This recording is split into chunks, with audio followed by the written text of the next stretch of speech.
واحنا كل يوم بكره كل يوم بكره كل يوم بكره واحنا بنحمد الله وبنشكره والحمد لله نمشي على بيوتنا وعلى دورنا والحمد لله رب العالمين.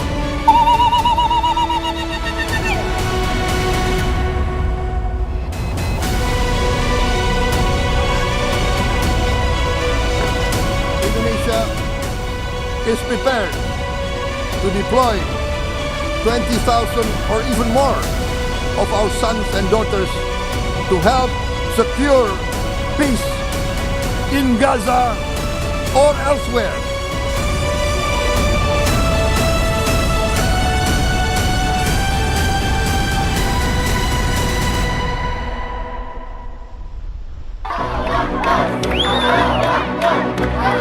Sorak-sorai dan rasa syukur mewarnai reaksi warga Gaza atas kesepakatan gencatan senjata dan perjanjian damai antara Hamas dan Israel.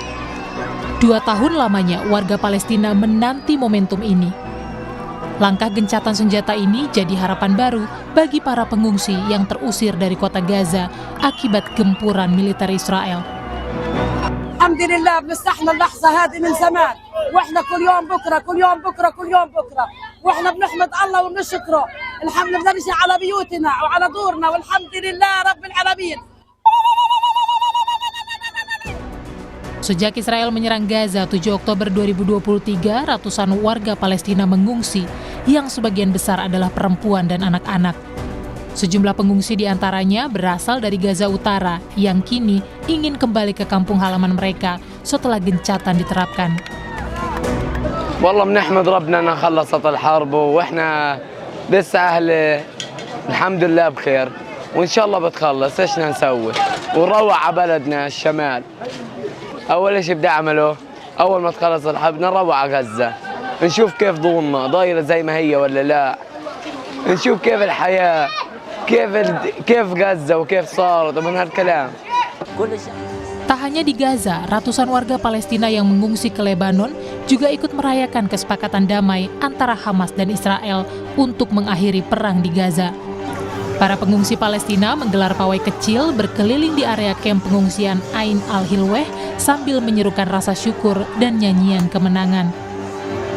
Alhamdulillah Rabbil Alamin اللي الله نصر الشباب عندنا بفلسطين والله يقويهم والله يزيد النصر أكثر وأكثر إن شاء الله وأنا كثير فرحانة وأنا من عين الحلوة وبهنيهن كثير على الجهود اللي عملوها بفلسطين خصوصا بغزة الله ينصرهم بعد كمان. Sebelumnya, para negosiator dari Turki, Qatar, Mesir, dan Israel sepakat akan melaksanakan pembebasan sandera hingga penarikan pasukan Israel sebagai langkah awal menuju perdamaian di Gaza Rabu lalu. Kesepakatan ini sebenarnya berdasarkan 20 poin rencana perdamaian Gaza yang diluncurkan Presiden Amerika Serikat Donald Trump bersama Perdana Menteri Israel Benjamin Netanyahu pada 29 September. Rencana itu sebenarnya diberikan tenggat 72 jam, namun baru dicapai kesepakatan pada 8 Oktober kemarin. Hamas menerima rencana kesepakatan ini dengan syarat perdamaian abadi dan penarikan penuh pasukan Israel dari Palestina. Usai kesepakatan damai Israel dan Hamas, Presiden Amerika Serikat Donald Trump berencana mengunjungi Timur Tengah bertepatan pada saat sandera dibebaskan akhir pekan ini.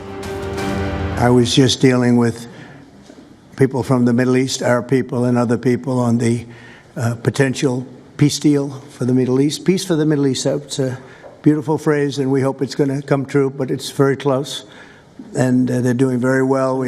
I may go there sometime toward the end of the week, maybe on Sunday actually, and we'll see, but there's a very good chance.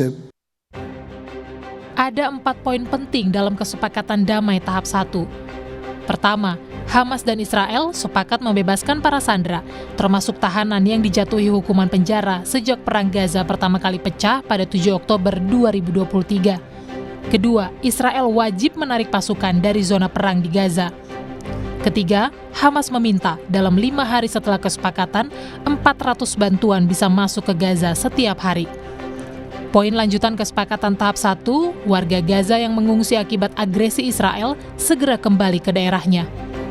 Hamas dan Israel sepakat tahap 1 pertukaran dimulai pada Senin 13 Oktober nanti. Meski Hamas dan Israel telah sepakat menerapkan gencatan senjata fase pertama, namun serangan Israel di Gaza, Palestina masih terjadi pada Kamis siang. Sejumlah ledakan juga berlanjut sepanjang malam hingga Jumat dini hari di Gaza. Kondisi ini membuat warga Palestina belum bisa sepenuhnya bernapas lega karena ancaman perang kembali meletus masih menghantui. والله احنا اللي بنتابع زينا زي باقي المواطنين وقطات النار وان شاء الله بيصير عليه موافقه وبصوع بلادنا، احنا نازحينها من بيت حنون لنا سنتين وان شاء الله بتتم على خير وبنروح، بدناش زي المره الاولى نروح نعاود نرجع وان شاء الله بضلها ماشي على طول. Sebelumnya, Hamas dan Israel sempat sepakat mengumumkan gencatan senjata di Gaza pada 19 Januari lalu. Tapi beberapa jam kemudian, Israel melancarkan serangan udara yang menewaskan sedikitnya 20 warga Palestina di Gaza. Sekretariat Perserikatan Bangsa-Bangsa PBB meminta negara-negara anggota berkomitmen nyata mewujudkan perdamaian di Gaza. Tak hanya gencatan senjata, tapi juga memastikan bantuan kemanusiaan mengalir dan memenuhi kebutuhan para korban perang. To turn this ceasefire into real progress, we need more than the silencing of the guns. We need full, safe and sustained access for humanitarian workers, the removal of red tape and impediments, and the rebuilding of shattered infrastructure. And we need member states to ensure that humanitarian operations are properly funded to meet the immense needs. Guru Besar Hukum Internasional Universitas Indonesia, Profesor Hikmahanto Juwana menilai gencatan senjata saja tak cukup memastikan keamanan warga Palestina. Masyarakat internasional wajib berperan mengawasi penerapan kesepakatan damai antara Hamas dan Israel. Nah, yang mengawasi itu harusnya masyarakat internasional. Dan di sini kalau kita lihat di 20 poin yang disampaikan oleh Presiden Trump, proposal, itu harusnya akan dibentuk yang namanya ISF, International Stabilization Force. Tapi ISF ini tentu diisi oleh pasukan-pasukan dari negara-negara Timur Tengah dan kemudian juga negara yang berpenduduk Islam seperti Indonesia dan kemudian juga Turki. September lalu, Presiden Prabowo Subianto menegaskan Indonesia siap menerjunkan puluhan ribu pasukan dan bantuan dana untuk menjaga perdamaian di wilayah konflik termasuk di Gaza.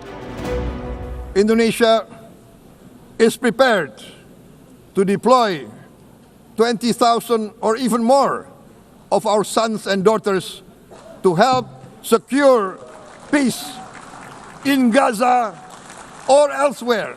We are also willing to contribute financially to support the great mission to achieve peace by the United Nations.